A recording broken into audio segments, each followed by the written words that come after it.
Assalamualaikum warahmatullahi wabarakatuh. Kepada yang terhormat Bu Rusana Eri Puspita MPA, selaku dosen pembimbing mata kuliah pengantar manajemen dan teman-teman mahasiswa yang berbahagia. Sebelumnya, perkenalkan kami dari kelompok 2 yang terdiri dari Siti Al-Zahra dengan NIM 63030210043, Sinta Laila dengan NIM 63030210046, dan saya sendiri, Farid Maulana, dengan NIM 63030210044. Kami dari kelompok 2 akan mempresentasikan hasil diskusi kami tentang artikel To Get More Done, Focus on Environment, Expectation, and Examples. Terdapat 3 tips untuk membantu para pemimpin dari semua jenis pilihan mereka, yaitu 1. Lingkungan, 2. Harapan, 3. Contoh. Untuk materi pertama yang akan saya sampaikan yaitu tentang lingkungan. Lingkungan sendiri terbagi menjadi 4, yaitu pertama, perlakukan alat baru sebagai hutang. Akan selalu ada teknologi dan proses baru yang dapat Anda adopsi. Aplikasi yang menjanjikan, komunikasi yang lebih baik, layanan yang menjanjikan, kolaborasi yang lebih cerdas. Tapi produk ini tidak selalu memberikan hal itu. Dan ketika Anda terlalu bersemangat untuk mencoba hal-hal baru yang tak cemerlang, itu bisa lebih merugikan tim Anda daripada membantu mereka. Orang-orang mungkin terjebak dalam memasukkan alat baru ke dalam alur kerja mereka, atau tercerai-berai saat mencoba mempelajari proses baru. Tentu saja, hal-hal ini dapat berguna jika waktunya tepat dan strateginya solid, tapi juga ada biayanya. Kedua, blokir sebagai tim. Memblokir kalender Anda adalah cara sederhana dan dapat dipertahankan untuk meluangkan waktu untuk pekerjaan yang penting. Ketika setiap orang dalam grup atau departemen memiliki blok jangan jadwalkan yang sama di dalam kalender mereka, akan jauh lebih mudah untuk menghabiskan waktu itu dengan fokus pada pekerjaan. Ketiga, jadikan tempat kerja Anda sebagai tempat kerja. Ironisnya, sebagian besar kantor tidak bagus untuk menyelesaikan pekerjaan. Anda dapat mengubah perilaku default Anda dengan menerapkan aturan perpustakaan. Seperti tukar satu default, Anda dapat berbicara dengan siapa saja, kapan saja, dengan default yang berbeda, yang sudah diketahui semua orang. Bertindak seperti Anda berada di dalam perpustakaan. Keempat, tetap kecil.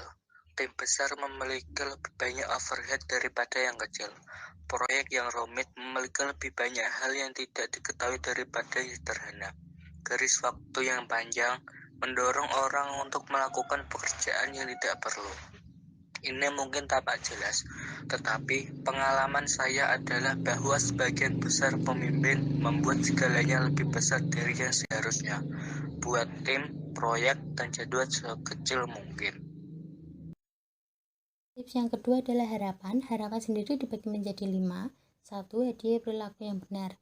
Jika Anda ingin mendapatkan pekerjaan lebih baik dan lebih berharga dari tim Anda, pikirkan tentang perilaku mana yang Anda beri penghargaan, bahkan jika penghargaan itu kecil dan tidak disadari.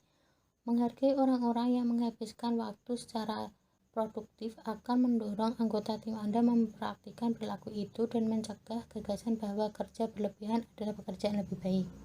2. Memiliki hubungan kontrak. Pikirkan tentang ketetapan waktu, perhatian, introspeksi, dan sinkronitas. Keputusan yang Anda ambil tidak harus berupa kontrak literal, tetapi harus menciptakan pemahaman tentang kapan dan bagaimana berkomunikasi. 3. Jangan minta pembaruan. Jika Anda menetapkan tenggang waktu yang jelas, tim Anda dapat mengantisipasi kapan ringkasan jatuh tempo dan merencanakan pembaruan seputar data yang ingin Anda lihat. 4. Berhati-hatilah dengan apa yang Anda katakan karena semua orang mendengarkan. Ketika para pemimpin membuat komentar atau saran yang ceroboh, mereka dapat secara tidak sengaja mengubah alur kerja tim mereka.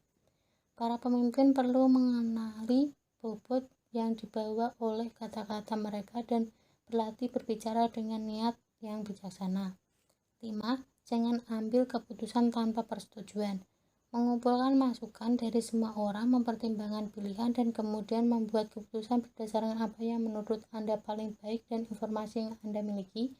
Bersikaplah transparan dengan tim tentang bagaimana membuat keputusan, pertimbangan, dan sisihkan waktu untuk menjawab pertanyaan.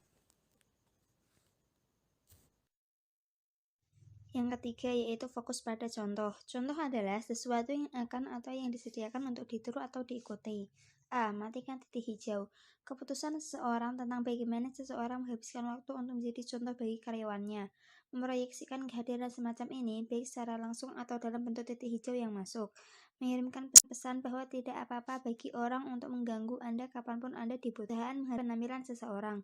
Ketersediaan dari waktu ke waktu dan fokus yang dibutuhkan untuk melakukan pekerjaan yang baik. Solusinya adalah dengan membuat batasan. Bersikaplah lugas tentang waktu, kapan Anda perlu fokus dan kapan Anda senggang. B. Jadilah bijaksana, tidak reaktif. Saat memimpin inisiatif baru, luangkan waktu untuk menuliskan ide-ide dan mempertimbangkannya dengan cermat. Cobalah untuk tidak berpikir keras dalam rapat. Bahkan saat bertukar pikiran dengan orang lain, hindari mengambil keputusan saat itu juga. Beri diri ruang mental yang dibutuhkan untuk merasa yakin bahwa keputusan yang diambil adalah jalan terbaik. Ini akan menghemat waktu dan membantu tim Anda untuk menghindari hambatan saat diskusi. C. Beristirahatlah secara nyata. Istirahat yang nyata dapat membuat Anda menjadi pemimpin yang lebih baik, orang yang lebih bahagia, dan menetapkan standar yang dibutuhkan orang.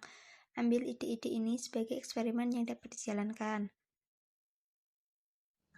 Terima kasih atas materi yang disampaikan. Sekian presentasi dari kelompok kami. Jika terdapat salah kata atau penyampaian materi yang tidak sempurna, mohon dimaafkan. Wassalamualaikum warahmatullahi wabarakatuh.